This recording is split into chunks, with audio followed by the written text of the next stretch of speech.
Hey everybody, Mike here. Welcome to the channel. Well, what are you doing today? We're going to be talking about a waste oil burner that I put together. Now, this is going to be probably a long video because I'm going to walk you through the entire process of how to make it and how it works and that kind of thing, okay? So if that's not for you, you can skip to the end. You can see how it's functioning, but otherwise, here we go. All right. So, first of all, you need to have a drum. Now, it all depends on where you're going to use this, and I would recommend not to use it in your home. But if you are using it, let's say, I don't know, under your enclosed porch, or maybe in your workshop, or in your garage, or something like that, it should be fine. Now, that said, that's a disclaimer. Anything you do based on this video is, at your own risk. If you blow yourself up putting a blowtorch to an oil drum that's still full, hey, don't want to be responsible. Okay. Now, about the oil drum. You pick a size of oil drum that suits your needs. If you have a huge garage, where 5, 6, 8, 10 people are working, you probably want a substantial drum, right? Anyway, for me, I got a tiny workshop, so mine is, I would say, about 60 liters, and I'll put up on the screen how many gallons that is. I think 15 or so. For me, that's more than enough. I put it in the semi-enclosed part of my workshop. I got a tiny workshop over here. This has a lot of ventilation, which is important. You should not get any smoke or anything like that if you have a proper exhaust. But when you start it, you have to put a blowtorch through the oil, and that might stink a little, right? And that's maybe the first 3 minutes, and then you can just leave it alone because it's an auto drip feed setup, right? Okay, so you got your drum, and you need to drill a hole in the top for the exhaust, and you need to drill a hole in the bottom for the air intake. Now, before you start drilling or grinding or welding or whatever, make sure that that drum is not going to blow up, right? So you need to flush it. If you don't know what was in it, flush it properly and make sure, 100% sure, that there are no vapors or anything flammable in there. And when you do flush it, do that in a location where you can legally do that, where whatever comes out of it is disposed with in a legal fashion, okay? Alrighty, so you got your drum, and then you make a hole in the top, you make a hole in the bottom, and you cut a door in the front. Now, at this point, I'm going to do handheld because I'm going to take the camera and I'm going to walk you through the process. Here we go. Alrighty, so here's my oil drum, and the top here, I would say the hole in here is maybe, I would say, somewhere around here, and then going around, and of course, this is my pipe. I bolted that down from the inside, and that's one thing you need to consider. Of course, you need to have a opening in the oil drum, otherwise you can't reach the other end, right? So you cut the door in first.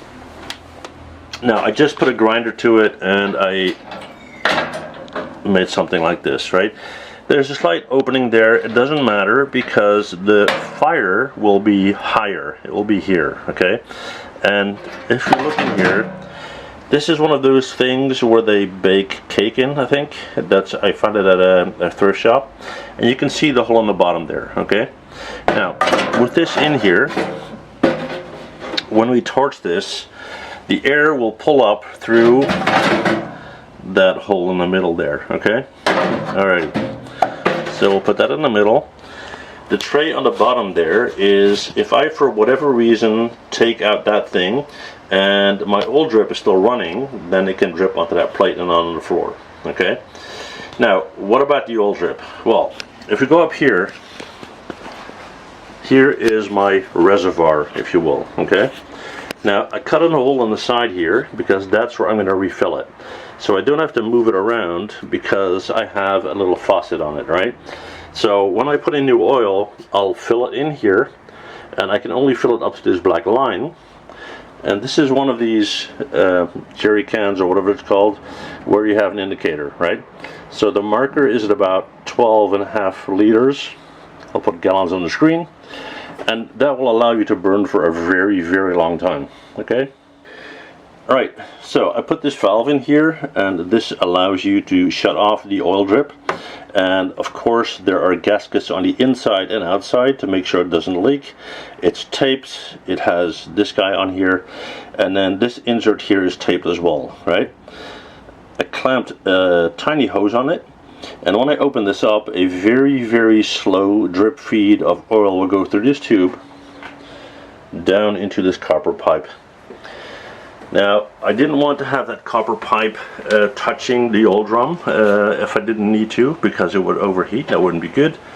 So I just jerry-rigged this and this to keep that out of the way.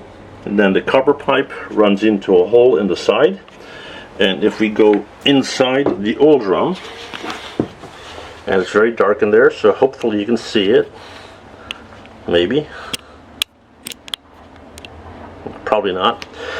You'll see it when it's lit, right?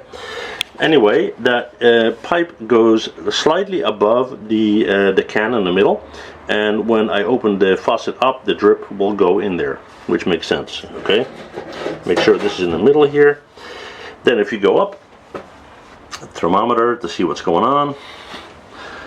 Like I explained earlier, this is bolted down. Then my pipe goes up at an angle up here, goes out there, and let me show you the whole thing. And then from here up here with that guy on it. Alrighty. Now make sure that is secure. So I got these brackets on here attached to the wall. I got one up there as well, so that should be fine. Now make sure you got brackets to keep this sturdy so it's not going anywhere. And yeah, at this point we can go and light it. Alright, here we go. Alright guys, we're going to get this thing started. Okay, so first thing you want to do is take a tiny bit of bioethanol or anything that's highly flammable, right? Be extremely careful that there's no heat or fire or anything like that in this thing, right? And then you go in here and you drop it in, right? Then you move the bottle away as far as you can from this thing, because if you don't, you're gonna have an accident, right? Okay, next up I'm gonna put on my gloves and put the heater torch to it, right? So we're gonna touch that. It's gonna start to burn immediately because it's still got some oil in there. Now the drip feed is not open just yet, right? And you don't want to do that because the bigger the volume of oil you got in there, the longer it will take to ignite, right? Now I still have some residue here, so I'm going to light that first, and once it's going, I will open up the drip feed.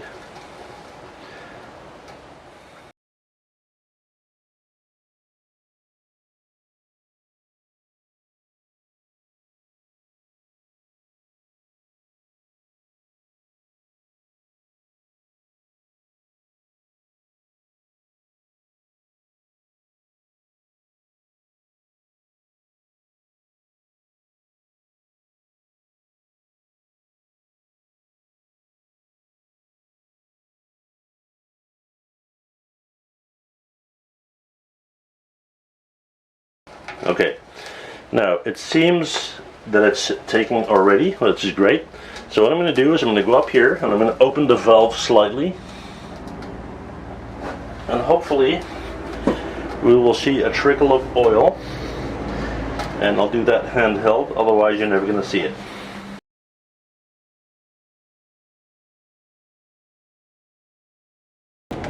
So I tried to get that oil trickle on camera, but that was a bit hard. But believe me, it dripped oil, just a tiny little bit.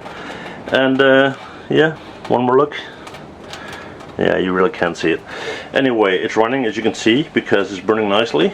So what's left is to close the door and enjoy the heat, right?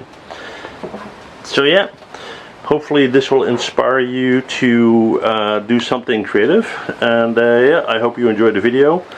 It would do me a huge favor if you hit that like button, and even a bigger favor if you hit that subscribe button. Okay, see you guys in the next one. Bye.